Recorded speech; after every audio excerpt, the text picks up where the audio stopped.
Hello everyone, this is the second lecture on states of matter, and in this lecture we will discuss the gas laws. So the question comes, what are the gas laws?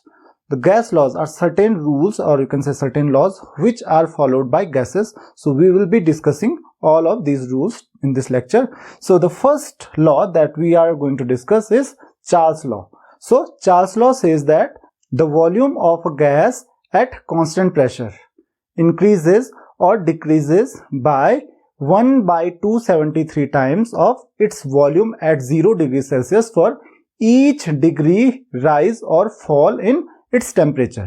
तो ये law क्या कहता है? ये law ये कह रहा है, चार्ल्स लॉ ये कह रहा है कि किसी भी गैस को अगर आप कांस्टेंट प्रेशर, सबसे पहले आपको चीज ये ध्यान रखनी है, चार्ल्स लॉ के लिए आपको क्या रखना है? Constant pressure. कांस्टेंट प्रेशर के लिए ही ये एप्लीकेबल होगा।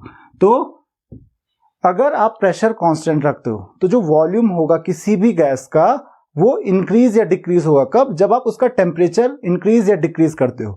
और कितना इंक्रीज होता है? हर 1 डिग्री सेल्सियस इंक्रीज करने पे, अगर आप मतलब 1 डिग्री सेल्सियस इंक्रीज करते हो टेम्परेचर, तो 1 डिग्री सेल्सियस टेम्परेचर इंक्रीज करने पे उसका जो वॉल्यूम होगा वो 1/273 times of its volume at 0 degree Celsius, मतलब 0 डिग्री सेल्सियस पे जो वॉल्यूम होगा उसका 1/273 टाइम्स इंक्रीज होगा 1 डिग्री सेल्सियस टेम्परेचर इंक्रीज करने पे। तो मान लेते हैं V naught is volume of gas at 0 degree Celsius. Suppose V naught is the volume of gas is at 0 degree Celsius, and VT is the volume, or you can say V is the volume of gas at T degree Celsius.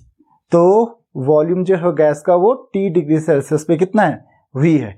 So according to Charles law, V is equal to V naught plus 1/273 times into T, or you can say T/273 times into V naught. तो this is the equation given by Charles law. अब ये equation कहां से आई? क्योंकि देखो Charles law क्या कहता है, इस चार्ल्स लॉ को समझिए। ये कहता है कि उसका जो वॉल्यूम इंक्रीज होगा, मान लेते हैं 0 डिग्री सेल्सियस पे उसका वॉल्यूम क्या है? V naught है। तो अगर आप उसका टेम्परेचर 1 डिग्री सेल्सियस इंक्रीज करते हो तो उसका वॉल्यूम कितना इंक्रीज हो जाएगा? उसका वॉल्यूम इंक्रीज हो जाएगा 1/273 टाइम्स ऑफ V naught। लेकिन अगर आप 30 डिग्री सेल्सियस इंक्रीज करते हो तो इसका भी कितना टाइम्स हो जाएगा? 3 टाइम्स हो जाएगा। तो कितना हो जाएगा? T/273 into V naught। इतना इंक्रीज हो रहा है वॉल्यूम। तो इतना पहले से था और इतना इंक्रीज हुआ है, तो टोटल वॉल्यूम कितना हो जाएगा at T degree Celsius? That will be equal to V is equal to V naught plus T/273 into V naught। So you can say V is equal to V naught common ले सकते हैं, 1 plus T/273, और you can say V is equal to V naught into 273 plus T/273. So from here what we get is 273 plus T. T क्या है? T is the temperature in degree Celsius. T degree Celsius है ना, it is the temperature in degree Celsius. And if the temperature is converted to Kelvin, अगर इसको आप kelvin में convert करो तो T plus 273, that is the temperature in Kelvin. So you can say it is V naught into T/273, where T is equal to क्या है? Temperature in kelvin. तो आपको पता है कि T की जगह पे T को क्या लिखा हमने? T plus 273, that is temperature in degree Celsius plus 273। तो इसको मैंने T लिख दिया। अब देखिए, now these two quantities, that is V naught and 273, V naught और 273, V naught क्या है? Temperature at 0 degree Celsius at a given pressure. तो अगर प्रेशर आपने कांस्टेंट रखा हुआ है, ध्यान ये रखना है आपको, प्रेशर कांस्टेंट है यहाँ पे। तो प्रेशर अगर आपने कांस्टेंट रखा हुआ है तो V naught की वैल्यू तो फिक्स रहेगी। 0 डिग्री सेल्सियस पे किसी भी गैस का जो वॉल्यूम रहेगा तो फिक्स रहेगा। सो V naught is constant here, 273 is a constant here. So you can say that V is directly proportional to T. And what is T? Temperature in Kelvin, or it is also called absolute temperature. So you can restate the Charles law as that the volume of a gas at constant pressure is directly proportional to its absolute temperature. जो volume होता है किसी भी gas का वो absolute temperature के directly proportional होता है अगर आपने क्या रखा है? अगर आपने प्रेशर कांस्टेंट रखा है तो। So from here you can say V, क्योंकि देखिए ये V था, V इक्वल टू क्या था? V naught by 273 into T. So you can say V by T is equal to V naught by 273, that is constant. और ये आप यहां से भी बोल सकते हो v equal to k into T और v by T equal to k, that is k is proportionality constant, तो v by T is constant. तो मान लेते हैं अगर एक कंडीशन है when volume is v1 temperature is t1, तो v1 by t1 is constant, when volume is v2 temperature is t2, so volume v2 by t2 is also constant, वही constant होगा क्योंकि वो कांस्टेंट रहेगा v बाई टी हमेशा। It means v1 by t1 equal to v2 by t2। ये कब होगा? जब आपका प्रेशर कांस्टेंट होगा। तो आपको इस चीज का ध्यान रखना है, चार्ल्स लॉ कब अप्लाई करना है? कांस्टेंट प्रेशर पे। Now as you know there are the constant pressure, there is constant pressure. तो कांस्टेंट प्रेशर पे if you plot a graph between these two quantities are volume and temperature. So अगर आप absolute temperature, ध्यान रखिए absolute temperature और volume के बीच में ग्राफ प्लॉट करोगे तो कुछ इस तरीके से प्लॉट होगा। देखिए v is directly proportional to t और you can say v equal to kt। तो अगर आप t 0 रखोगे तो v 0 होगा and it is directly proportional to एक स्ट्रेट लाइन बनेगी। It is like this, it is like this और it is like this. Suppose this curve is formed at pressure P1, this is pressure P2, this is at pressure P3. तो अगर आप pressure constant रखते हो and if a graph between the volume and temperature at constant pressure, the curves that you obtain from there are called iso.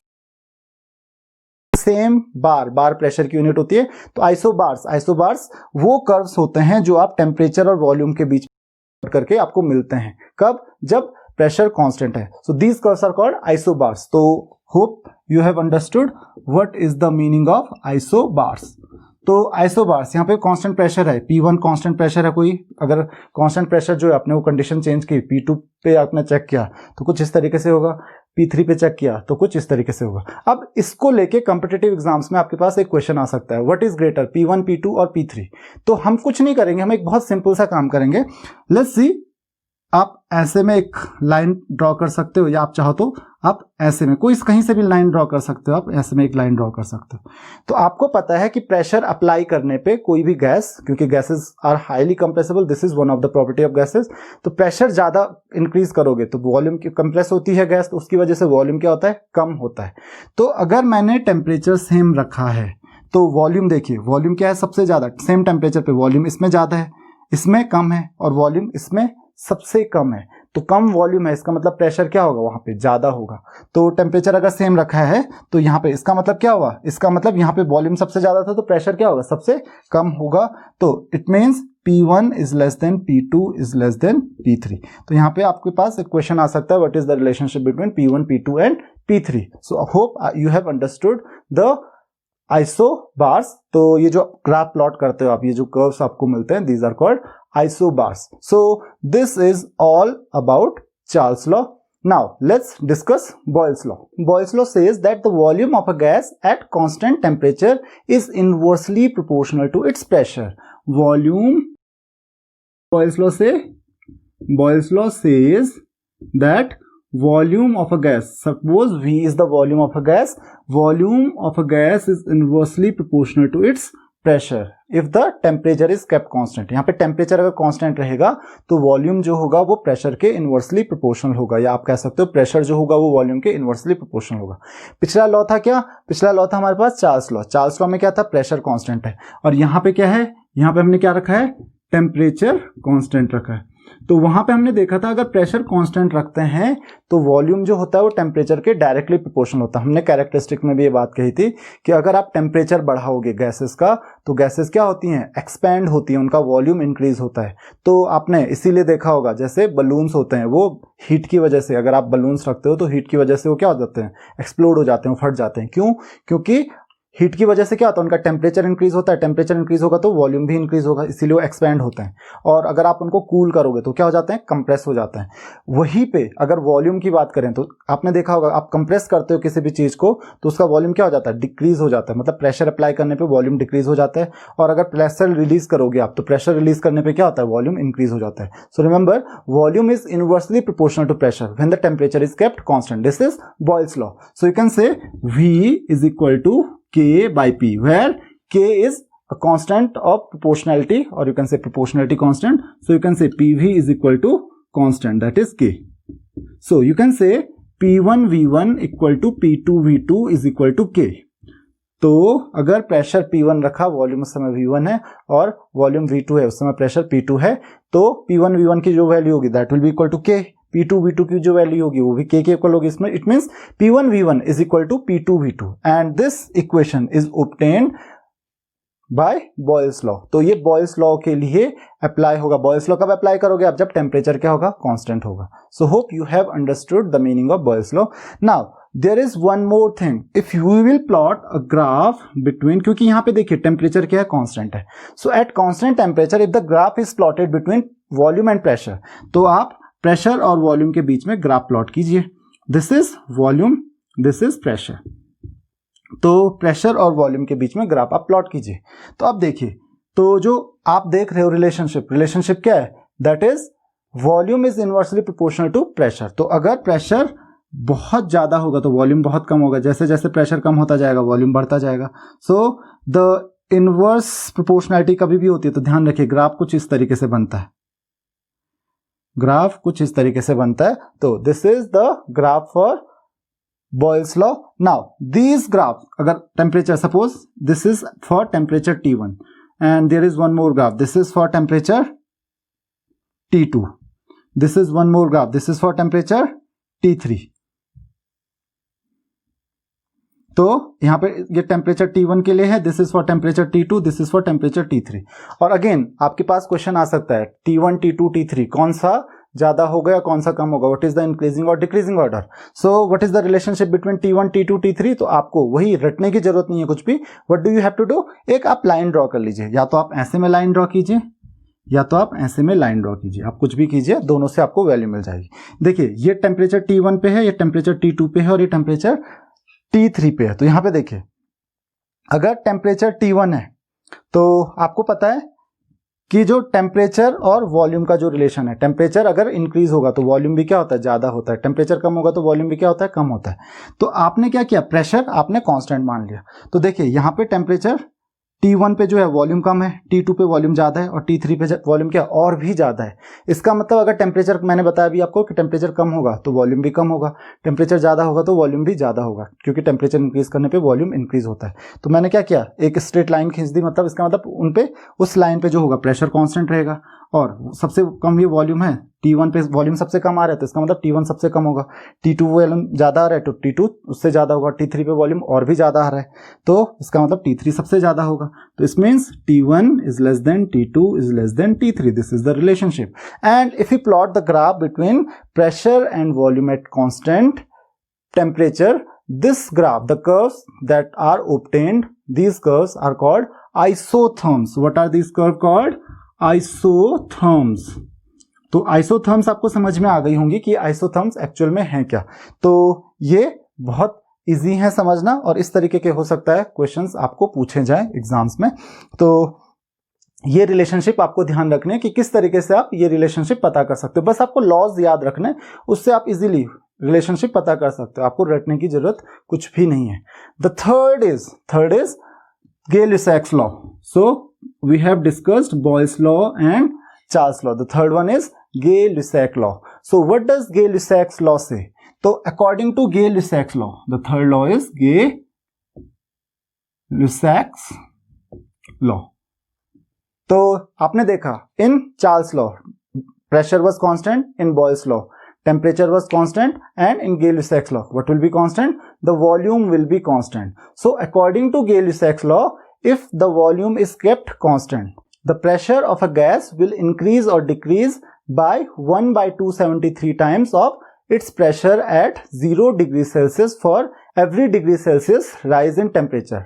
Same वैसे जैसे हमने Charles law पढ़ा था किस चीज के लिए? वॉल्यूम के लिए. तो वहां पे वॉल्यूम के लिए था, यहाँ पे प्रेशर के लिए था कि अगर मान लेते हैं if P naught is equal to pressure of gas at 0 degree Celsius and P is equal to pressure of gas at T degree Celsius. तो T पे P अगर प्रेशर है तो क्या होगा? P is equal to P naught. ये क्या कहता है कि जो प्रेशर होता है 0 डिग्री सेल्सियस पे P naught, अगर आप 1 डिग्री सेल्सियस राइज करते हो क्या टेम्परेचर, तो उसका प्रेशर कितना हो जाएगा, 273 टाइम्स हो जाएगा।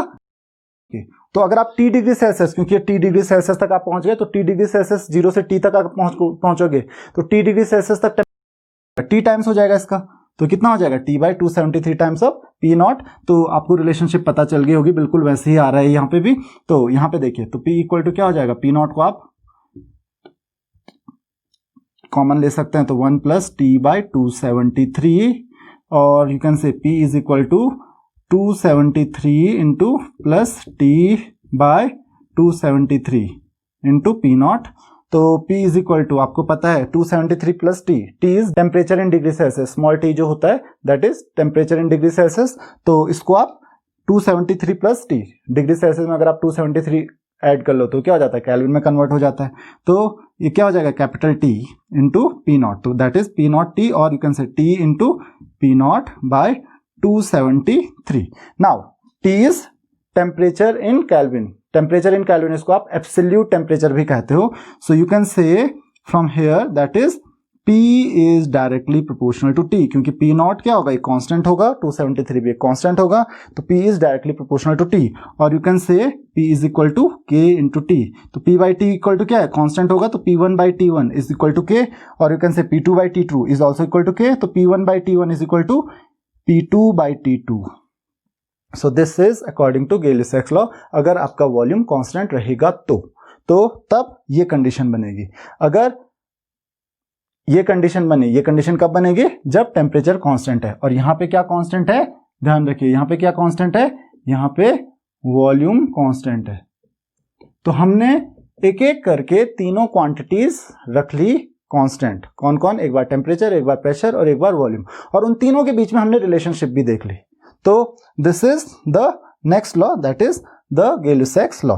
अब हम एक ग्राफ प्लॉट करते हैं, the graph between pressure and temperature, because volume is constant here. So if a graph is plotted between pressure and temperature, you can see here pressure is directly proportional to temperature. Pressure बढ़ाओगे temperature बढ़ेगा, या आप कह सकते हो कि temperature बढ़ाओगे तो pressure भी बढ़ेगा। तो इसीलिए किसी भी चीज को हीट करने पे अगर उसका वॉल्यूम नहीं इंक्रीज हो रहा है तो क्या हो जाता है, वो एक्सप्लोड भी हो सकता है, क्योंकि उसके अंदर जैसे जैसे आप हीट करते हो, प्रेशर कुकर में आपने देखा होगा, वहां पे क्या होता है, वॉल्यूम कांस्टेंट होता है। तो वॉल्यूम कांस्टेंट होता है तो क्या होता है, आप उसको अगर हीट करते हो तो उसकी वजह से प्रेशर बढ़ता है। तो अगर प्रेशर बढ़ता है तो यू कैन से प्रेशर की वजह से टेम्परेचर भी बढ़ता है। तो इसीलिए प्रेशर कुकर में खाना जल्दी बन जाता है, क्योंकि वहां पे आप क्या करते हो, प्रेशर, अंडर प्रेशर उसको कुक कर रहे हो, तो प्रेशर बढ़ेगा तो प्रेशर की वजह से टेम्परेचर भी क्या होता है, जल्दी बढ़ जाता है। तो वहां पे टेम्परेचर जल्दी बढ़ जाता है। जबकि जो आप एक ओपन वेसल में अगर किसी चीज को हीट करते हो तो वहां पे प्रेशर क्या होता है, कम होता है, क्योंकि वहां पे एटमॉस्फेरिक प्रेशर के इक्वल प्रेशर होता है। तो इसीलिए वहां पे जो कुक होता है वो फूड वो देर में होता है। तो आई होप कि आपको ये बात समझ में आ गई होगी और इसका एप्लीकेशन भी पता चल गया होगा। तो अगर मैं P और T के बीच में ग्राफ प्लॉट करूंगा तो it is direct relationship. So there will be straight line like this, like this, like this. These curves are called isochores. So what are isochores? Isochores are the curves obtained when a graph is plotted between pressure and temperature at constant volume. तो अगर आप constant volume पे pressure और temperature के बीच में graph plot करोगे तो जो आपको वहां से कर्व्स मिलेंगे उनको आप क्या कहते हो, उनको आप कहते हो आइसोकोर्स। तो ये क्या है, हमारे आइसोकोर्स हैं। So suppose this is volume V1, this is volume V2 and this is volume V3. Again, what is the relationship between V1, V2 and V3? तो again आप क्या कर लो, एक लाइन प्लॉट कर लो, आप एक लाइन ड्रॉ कर लो, ऐसे में कर लो या ऐसे में कर लो। तो यहाँ पे मैंने टेम्परेचर कांस्टेंट रख लिया, तो आप प्रेशर भी कांस्टेंट रख सकते थे, तो टेम्परेचर कांस्टेंट रखा। तो आपको पता है कि अगर टेम्परेचर कांस्टेंट है तो V is inversely proportional to pressure, volume inversely proportional होगा प्रेशर के। तो प्रेशर जितना कम होगा वॉल्यूम उतना ज्यादा होगा, या प्रेशर जितना ज्यादा होगा वॉल्यूम उतना कम होगा। तो देखिए यहाँ पे प्रेशर सबसे ज्यादा है, टेम्परेचर सेम है, प्रेशर सबसे ज्यादा है तो वॉल्यूम क्या होगा, सबसे कम होगा। यहाँ पे प्रेशर देखिए कम है, ये वाला प्रेशर है, यहाँ पे देखिए प्रेशर ज्यादा है V1 पे, V2 जब है तो प्रेशर कम है, V3 है तो प्रेशर और कम है। तो इसका मतलब जो प्रेशर सबसे ज्यादा है तो वॉल्यूम सबसे कम होगा, तो V1 सबसे कम होगा। तो यू कैन से here in this case V1 is less than V2 is less than V3। तो दिस इज द रिलेशनशिप, ये आपको रिलेशनशिप मिल गई। अब आपको रटना नहीं है V1, V2, V3 कि V1 is less than V2 is less than V3। हो सकता है उसने उल्टा लिख दिया हो, V1, V2 और V3 इधर लिख दिया, तो तब आपको याद नहीं रखना है, आपको बस वहां पे जाके पता करना है। इजीली आप पता कर सकते हो इन तीन रूल्स को यूज करके। तो ये 3 लॉज जो हमारे पास हैं वो बहुत इंपॉर्टेंट लॉज हैं। Next is Avogadro's law. So you have already studied Avogadro's law in first chapter, that is some basic concepts of chemistry. So what does it say? What does Avogadro's law say? It says that equal volumes of gases contain equal number of molecules if the temperature and pressure remains constant. If pressure and temperature remains same, so under similar conditions of temperature and pressure, equal volumes of gases will contain equal number of molecules. तो आपको ये ध्यान रखना है कि अगर 2 gases हैं या 3, 4 जितनी भी गैसेज हैं, उनका अगर वॉल्यूम आपने सेम लिया तो उनमें नंबर ऑफ मॉलिक्यूल्स भी सेम होंगे। लेकिन कब? आपको टेम्परेचर और प्रेशर सबका क्या रखना है? सेम रखना है। तो इसका मतलब अगर टेम्परेचर और प्रेशर हमने सेम रखा है, so remember for Avogadro's law you have to तो ये क्या कहता है कि जो इक्वल नंबर ऑफ मॉलिक्यूल्स होंगे, किसमें? इक्वल अगर वॉल्यूम्स हैं गैसेस के, तो इसका मतलब it means the volumes of gases depend on the number of molecules. तो इंपॉर्टेंट पॉइंट आपको मिल जाता है। इसका मतलब क्या हुआ कि वॉल्यूम ऑफ गैसेस जो होगा वो किस चीज पे डिपेंड करेगा? वो डिपेंड करेगा नंबर ऑफ मॉलिक्यूल्स पे। मॉलिक्यूल्स चेंज होते हैं, इसका मतलब नंबर ऑफ मोल्स भी चेंज होंगे। So it means the volume of a gas is directly proportional to the number of molecules, right? And you know that you can say so V is directly proportional to number of moles. तो अगर number of molecules के directly proportional होगा तो number of moles के भी directly proportional होगा, क्योंकि number of moles increase होंगे तो number of molecules भी increase होंगे. So you can say V is directly proportional to N. What is N? N is number of moles. So this is very important for us. This is the Avogadro's law. तो Avogadro's law से हमको क्या पता चला कि volume जो होता है गैस का वो नंबर ऑफ मॉलिक्यूल्स पे डिपेंड करता है, गैस के नेचर पे नहीं डिपेंड करता। ये मैं आपको वैसे उस चैप्टर में भी बता चुका हूं, some basic concept of chemistry में, कि जो वॉल्यूम होता है वो नंबर ऑफ मॉलिक्यूल्स पे डिपेंड करता है, टाइप ऑफ गैस पे डिपेंड नहीं करता है। तो जितने नंबर ऑफ मॉलिक्यूल्स होंगे उतना ही क्या होगा, उसी पे डिपेंड करेगा वॉल्यूम।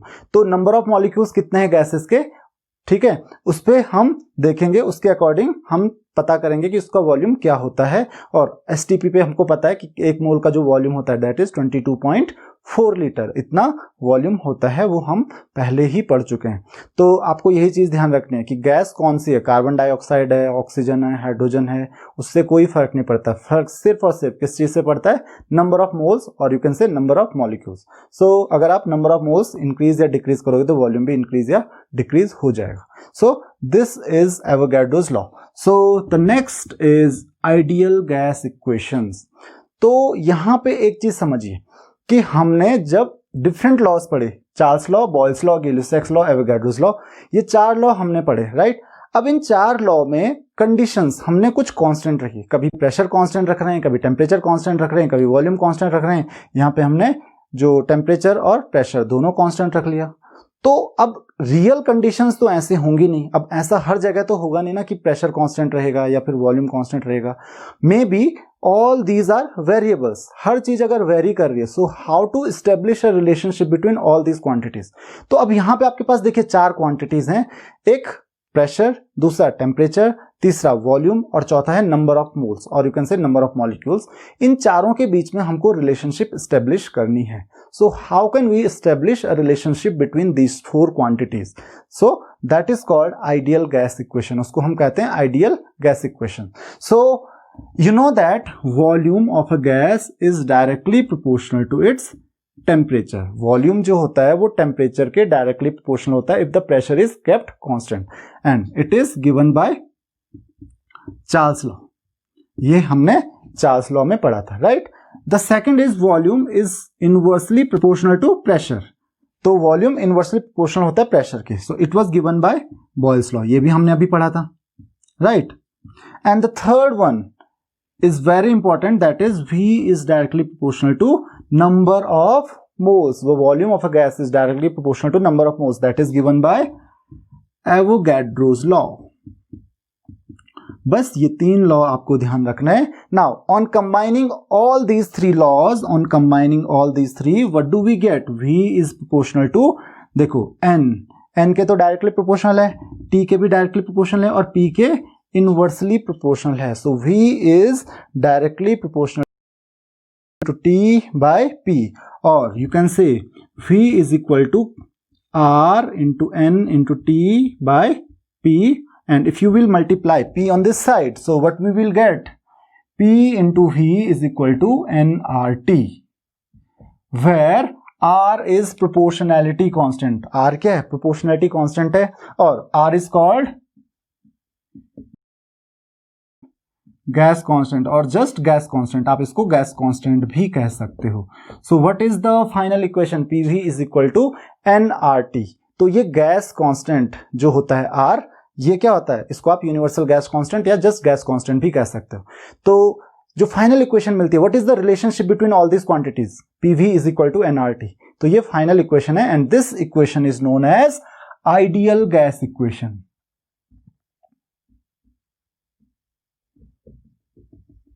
तो आइडियल और नॉन आइडियल गैस के बारे में हम बाद में डिस्कस करेंगे. So this equation is known as ideal gas equation, and this will give you the relationship between pressure, volume, number of moles and temperature.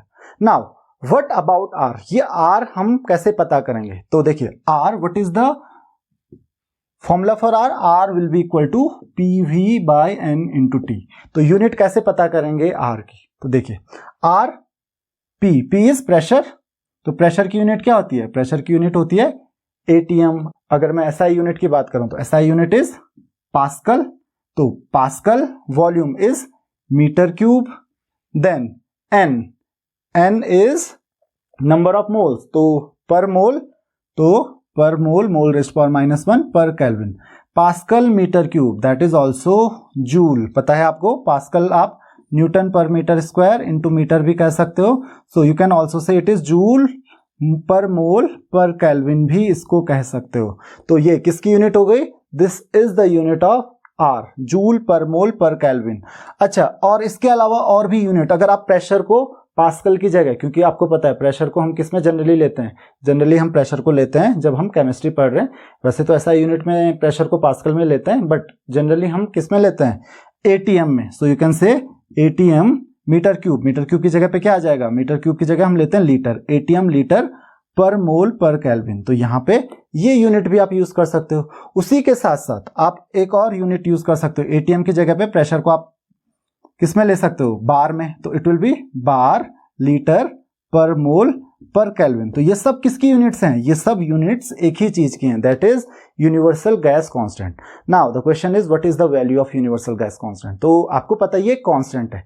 अगर आपको किसी सर्कमस्टेंसेस में, किसी सर्टेन कंडीशन में ये चार चीजें पता चल गई, तो उस समय आप, क्योंकि R की वैल्यू कांस्टेंट है, तो वहां से आप R की वैल्यू का पता कर सकते हो, क्योंकि R की वैल्यू तो कभी चेंज होती नहीं है. सो मान लेते हैं अगर आप if N is equal to 1 mole, अगर आप 1 मोल लेते हो. नाउ इफ टेम्परेचर 273 केल्विन और प्रेशर लेते हो आप 1 ATM, और you can say 1 ATM is equal to 1.013 into 10⁵ pascal. और वॉल्यूम आपको पता है, this is standard temperature and pressure. Standard temperature है 273 केल्विन और स्टैंडर्ड प्रेशर है 1 ATM, and number of moles 1. तो 1 मोल का आपको पता है वॉल्यूम क्या होता है स्टैंडर्ड टेम्परेचर एंड प्रेशर पे? That is 22.4 litre. So you can say it is 22.4 litre, और it is 22.4 into 10⁻³ metre cube. So what will be the value of R? तो यहाँ पे ये सारी वैल्यूज पुट कर दीजिए, तो R की वैल्यू आपको मिल जाएगी. प्रेशर की वैल्यू पुट कीजिए 1.013 इंटू 10⁵ इंटू वॉल्यूम की वैल्यू आप पुट कीजिए यहां से. तो वॉल्यूम की वैल्यू क्या है? 22.4 इंटू 10⁻³ डिवाइडेड बाय, आप देखिए N की वैल्यू कितनी है? 1 इंटू टेम्परेचर की वैल्यू पुट कीजिए, दैट इज 273. तो R की वैल्यू, अब देखिए ये जो वैल्यू आपने रखी है, this is in SI unit. तो R की वैल्यू क्या आती है? यहां से R की वैल्यू आती है, आप खुद से चेक करके देख लीजिए, R की वैल्यू आएगी 8.314, और SI यूनिट क्या होगी इसकी? जूल पर मोल पर केल्विन. अब देखिए ये किसमें I unit? Joule per mole पर केल्विन. तो लेकिन यहाँ पे हम जनरली SI यूनिट में नहीं रखते हैं. यहाँ पे कभी ये यूनिट यूज हो जाती है, कभी ये यूनिट यूज हो जाती है. चलो यहाँ पे भी रख के देख लेते हैं. R की वैल्यू, अगर आपको यूनिट चेंज करनी है, प्रेशर को आप ATM में रख लीजिए. तो ATM में रखेंगे तो कितना हो जाएगा? 1 ATM इंटू जो वॉल्यूम है, वॉल्यूम को आप लीटर में रखते हैं, तो लीटर कितना हो जाएगा, दैट इज 22.4 डिवाइडेड बाय कितना, टेम्परेचर और नंबर ऑफ मोल्स को तो आपने वही रखना है, टेम्परेचर को तो आपने 273 केल्विन ही रखना है और नंबर ऑफ मोल 1 ही है आपके पास, तो that will be equal to 0.0821। अब देखिए यूनिट क्या होगी, देखिए यूनिट क्या होगी, प्रेशर को आपने किस में लिया, प्रेशर को आपने लिया एटीएम में, तो एटीएम, वॉल्यूम को आपने लिया लीटर में, इसको आपने पर मोल पर केल्विन, तो आप यहां से यूनिट भी अपने हिसाब से डिसाइड कर सकते हो। तो यूनिट अगर आप एटीएम लीटर पर मोल पर केल्विन लोगे तो वैल्यू क्या हो जाएगी इसकी 0.0821। ध्यान रखिए, तो अगर ये यूनिट ये रखी गई है इसकी तो वैल्यू ये होगी और एसआई यूनिट में वैल्यू होगी 8.314। तो आप कंफ्यूज नहीं होना है आपको, ठीक है, ये दो अलग अलग वैल्यूज हैं, दो अलग अलग कंडीशंस के लिए। और अगर आप आर की वैल्यू किस में लेते हो, अगर आप बार में लेते हो प्रेशर, तो आपको पता है 1 एटीएम में कितने बार होते हैं, that is 1.013 into 22.4 by 1 into 273, so that will be equal to 0.08314 bar litre per mole पर केल्विन। तो इस तरीके से आपको ये सारी वैल्यूज मिलती हैं। तो ये वैल्यूज आप याद रख लीजिए कि किस कंडीशन में कौन सी वैल्यू आपके पास आती है। तो आपको आर की यूनिट देखनी है, सिर्फ वैल्यू पुट करके कोई फायदा नहीं है, आर की यूनिट भी देखनी है कि यूनिट क्या है आर की। तो कंडीशंस, या तो आप प्रेशर और टेम्परेचर सबको एसआई यूनिट में ही रखो और फिर आर की ये वैल्यू पुट करो, और अगर आप अलग अलग यूनिट्स में रखना चाहते हैं तो आपको अलग अलग यूनिट्स के हिसाब से आर की वैल्यूज पता होनी चाहिए। अगर आप यूनिट चेंज करते हो तो ऑब्वियसली अलग अलग यूनिट्स में वैल्यूज अलग अलग होंगी। तो ध्यान रखिए कि अगर आप यहाँ पे ये यूनिट रखते हो तो वैल्यू ये होगी, अगर आप एसआई यूनिट रखते हो तो वैल्यू ये होगी, और अगर आप बार लीटर पर मोल पर केल्विन रखते हो तो वैल्यू आर की ये होगी। तो होप कि आपको आर की यूनिट समझ में आ गई होगी कि आर की यूनिट कैसे डिसाइड करते हैं, और आर की वैल्यू भी समझ में आ गई होगी कि आर की वैल्यू डिसाइड कैसे करते हैं। तो ये आर की वैल्यू है। अब हम यहाँ पे एक छोटा सा टॉपिक डिस्कस करते हैं, that is concept of density. तो अगर आप यहाँ पे डेंसिटी के टर्म्स में आइडियल गैस इक्वेशन को लिखते हो, as you know what is the ideal gas equation, according to ideal gas equation PV is equal to nRT. P is pressure, V is volume, N is number of moles, R is gas constant and T is temperature. Now N, that is number of moles. What is the number of moles? N is equal to number of moles. Number of moles equal to mass divided by molar mass. So number of moles is equal to mass by molar mass, or you can say if M is equal to mass of gas and capital M is equal to molar mass. So you can say N is equal to M by M. तो N की जगह पे ये आप M by M put कर सकते हैं. So PV is equal to M by M into RT. Now you can say P is equal to M by V into M into RT. तो M is the mass of gas, right, and V is the gas. And what is the mass by volume? Mass by volume is called density. So you can say P is equal to D by M into RT. M by V, mass by volume, density, D equal to density. तो यहां से आपको एक नया formula मिल गया, Pm is equal to DRT, or you can say P is equal to D by M into RT. Capital M is molar mass, D is density of the gas. So this is the ideal gas equation in terms of density. तो density of gas के terms में अगर आपको ideal gas equation लिखनी है, अगर आपको density calculate करनी है गैस की, तो ideal gas equation की help से आप easily पता कर सकते हो किसी भी गैस की density. The next topic that we will be discussing is Dalton's law of partial pressure. Next is Dalton's law. So Dalton's law of partial pressure. So what is Dalton's law of partial pressure? So first of all, what is the partial pressure? तो सबसे पहले तो आपको यही पता होना चाहिए कि partial pressure होता क्या है. So suppose there is a mixture of gases in a container. एक कंटेनर में आपने एक gaseous mixture रखा हुआ, a mixture of non reacting gases, वो गैसेस रिएक्ट नहीं करनी चाहिए, क्योंकि अगर रिएक्ट करेंगे तो कुछ और गैस बन जाएगी, फिर वो मिक्सचर नहीं रहेगा। तो अगर आपने कुछ नॉन रिएक्टिंग गैसेस का मिक्सचर रखा हुआ है एक कंटेनर में, तो किसी भी गैस का पार्शियल प्रेशर, मतलब एक पर्टिकुलर गैस उस कंटेनर पे कितना प्रेशर एक्सर्ट कर रही है, सारी गैसेस उस कंटेनर पे प्रेशर एक्सर्ट करेंगी। तो एक पर्टिकुलर गैस, क्योंकि अब मान लेते हैं 2, 3, 4, 5 गैसेस हैं, तो एक इंडिविजुअल गैस जितना प्रेशर एक्सर्ट करेगी वो क्या है, that is called partial pressure of that gas.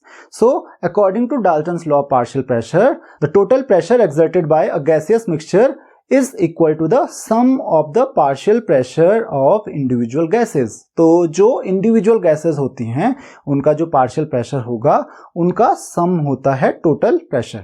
तो according to Dalton's law of partial pressure, suppose P, capital P is equal to total pressure and P1, P2, P3 up to Pn are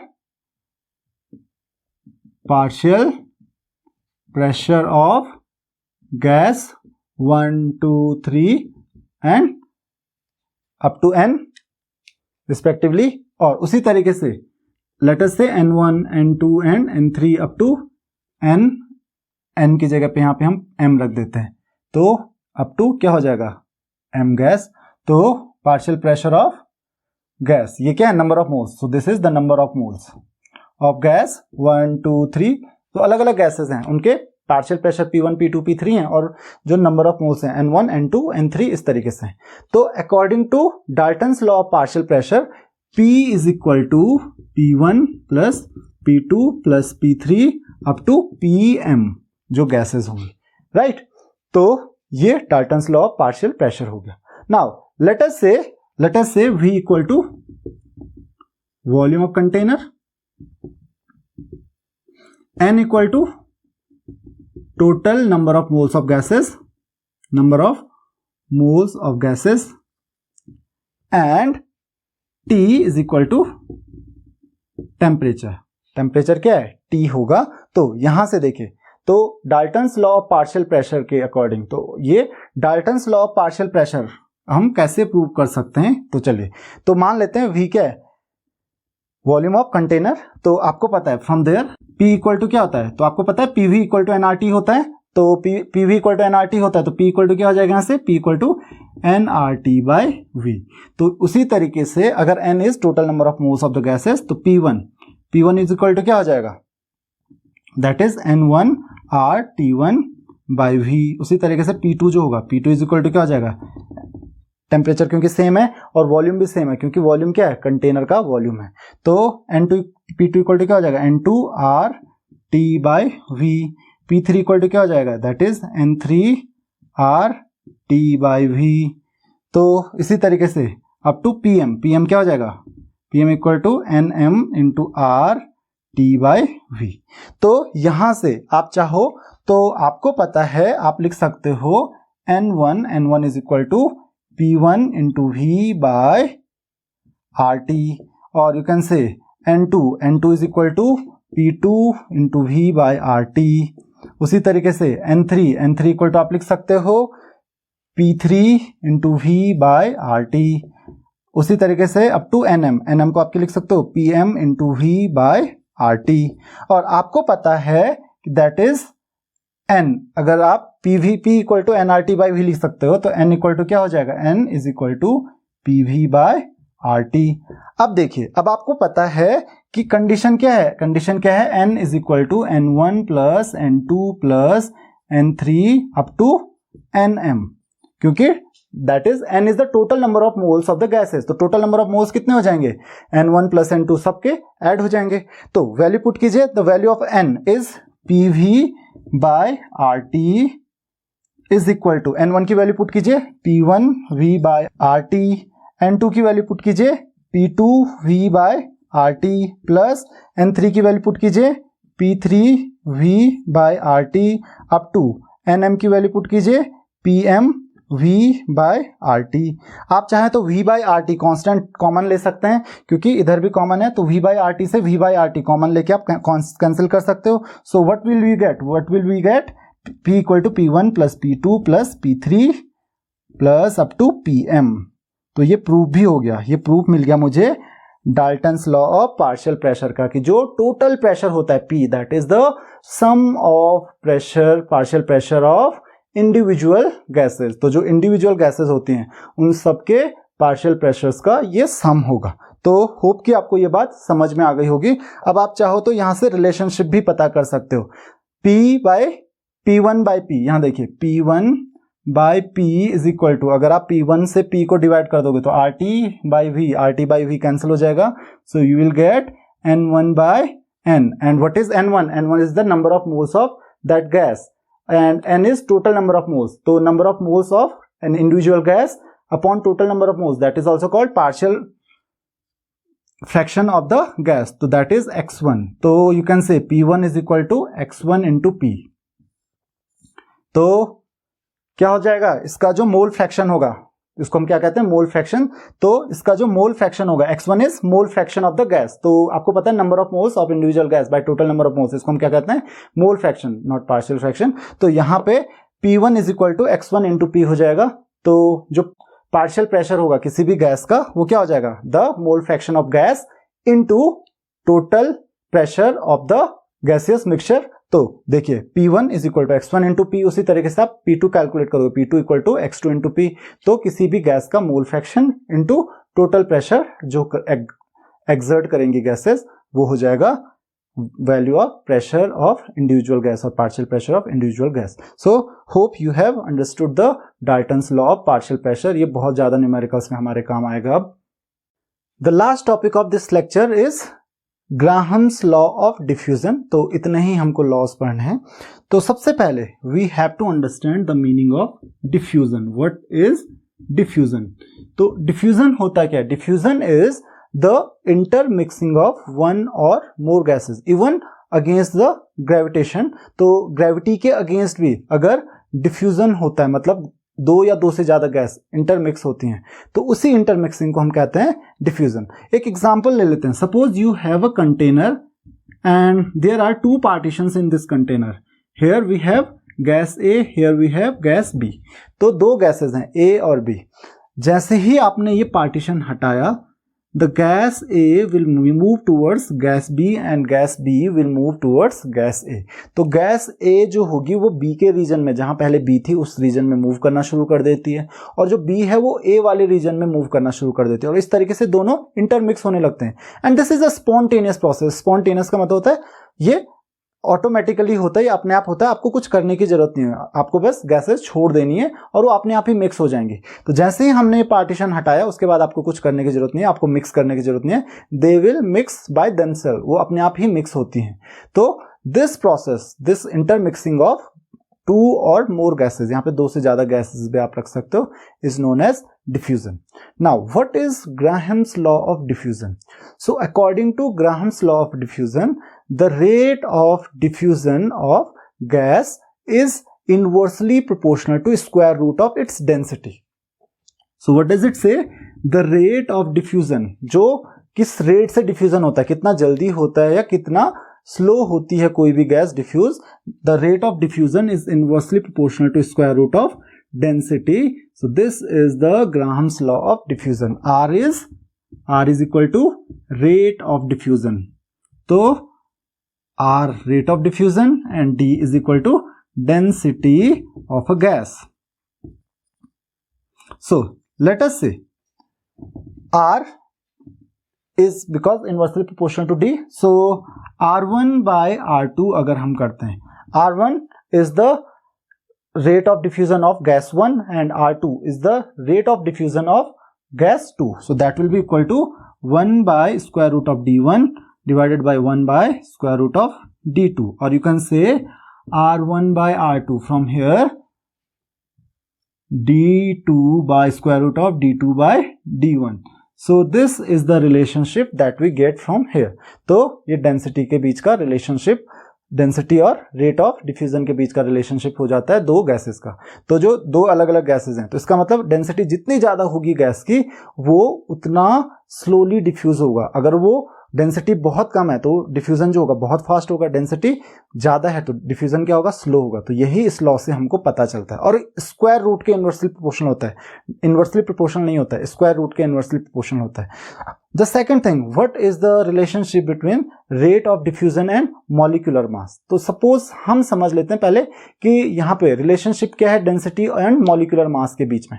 तो मान लेते हैं what is the formula for density, density is equal to mass by volume, ये आपको पता है। Now अगर आप डेंसिटी को देखिए, density is equal to mass by volume होता है। तो अगर आप दो गैसेस को लेते हो, उनके इक्वल वॉल्यूम्स लेते हो, या आप कह सकते हो आप उनके इक्वल नंबर ऑफ मोल्स लेते हो, तो number of moles that is अगर एक मोल लेते हो दोनों गैसेस का तो उनका वॉल्यूम क्या होगा at constant temperature and pressure. Remember this takes place at constant pressure and temperature. If pressure and temperature are constant the rate of diffusion is inversely proportional to square root of density. तो ये चीज आप ध्यान रखिए। तो यहाँ पे देखिए जैसे कि मैंने आपको बताया कि density equal to mass by volume. तो अगर वॉल्यूम कांस्टेंट है मतलब आपने 1 मोल गैस लिया है तो 1 मोल का जो वॉल्यूम होगा at same temperature and pressure, मतलब constant temperature and pressure, volume भी सेम होगा, क्योंकि जो वॉल्यूम डिपेंड करता है किस पे डिपेंड करता है, नंबर ऑफ मोल्स पे डिपेंड करता है। तो 1 मोल हमने लिया है तो 1 मोल का तो वॉल्यूम फिक्स होगा ही। तो दो अलग अलग गैस लिए हैं तो उनका जो मास होगा that will be equal to molar mass or molecular mass. तो you can say that density is directly proportional to, density वैसे आपने पढ़ा भी होगा, vapour density is equal to 2 into molecular mass or molar mass. So density is directly proportional to molecular mass. तो किसी भी gas की जो डेंसिटी होगी मॉलिक्यूलर मास के डायरेक्टली प्रोपोर्शनल होगी। So from here you can से R1 by R2 is equal to square root of M2 by M1, where M2 and M1 or M1 and M2 are the molecular masses of the gases. उन gases के molecular masses होंगे M1 और M2। तो ये एक relationship है किस चीज के बीच में, रेट ऑफ डिफ्यूजन और मॉलिक्यूलर मास ऑफ गैसेस के बीच में। Rate of diffusion is inversely proportional to square root of molecular masses. Now let us say the volume of a gas. What is the meaning of rate of diffusion? Rate of diffusion R is equal to volume of a gas diffused. So we can say V is the volume of the gas in upon time. तो R is equal to rate of diffusion, volume of the gas diffused divided by time. तो this is called rate of diffusion. तो R की जगह पे R1 को आप क्या लिख सकते हो, that is V1 bye T1। तो V1 is the volume of first gas and T1 is the time in which the gas is diffuse. जितने टाइम में ये गैस डिफ्यूज हो रही है दैट इज टाइम T1। उसी तरीके से आप R2 लिख सकते हो, R2 is equal to V2 bye T2। तो आप R1 और R2 की वैल्यू यहां पे पुट कर सकते हो, that is V1 by T1 divided by V2 by T2 is equal to square root of M2 by M1. Now from here you can say V1 into T2 by V2 into T1 is equal to square root of M2 by M1. Now if the volumes of two gases, this is capital V, if the volumes of two gases are equal, if volumes are equal means V1 is equal to V2, अगर तो in that case T2 by T1 is equal to M2 by M1, square root of M2 by M1, or you can say T1 by T2 is equal to square root of M1 by M2। तो ये यही चीज बता रहा है कि जिस gas का मॉलिक्यूलर मास ज्यादा होगा वो गैस उतना ज्यादा टाइम लेगी डिफ्यूज होने में, और जिस गैस का मॉलिक्यूलर मास कम होगा वो गैस उतना कम टाइम लेगी डिफ्यूज होने में। Now if time of diffusion are same, so if T1 is equal to T2, so you can say V1 by V2 in that case will be equal to square root of M2 by M1। तो T1 और T2 अगर दोनों time same ले रही हैं तो volume का जो रेशियो हो जाएगा that will inversely proportional to molecular masses M2 by M1। तो ये सारी चीजें आपको ग्राहम्स लॉ ऑफ डिफ्यूजन में पढ़नी है। तो इस लेक्चर में इतना ही, हमने सारे लॉज के बारे में पढ़ लिया। In the next lecture we will discuss numerical problems based on these laws. So this is all in this lecture. If you have any queries you can ask your questions in comments. Thank you very much.